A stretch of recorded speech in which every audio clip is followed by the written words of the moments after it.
delete chat history in Character AI.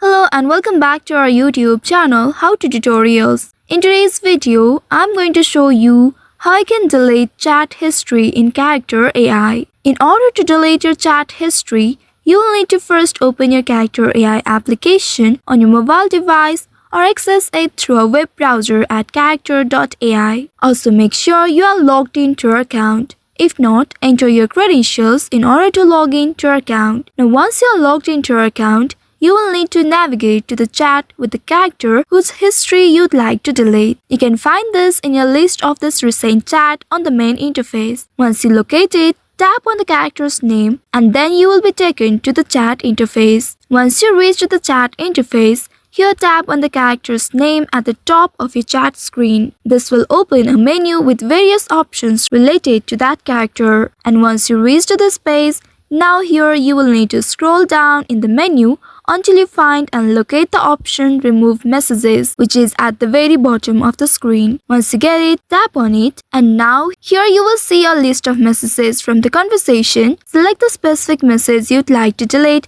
by checking the boxes next to them. After selecting the messages, tap on this Delete Selected Messages button at the bottom right in order to permanently remove them from your chat history. By doing so, you will see you have successfully deleted the selected message. Now, you can see they have been permanently removed. Also now, they cannot be recovered. So by following the steps, you should be able to delete your chat history in Character AI. I hope this tutorial was helpful. If yes, don't forget to like, share and subscribe to our channel. Also hit that bell icon to never miss any updates from us. Thank you for watching.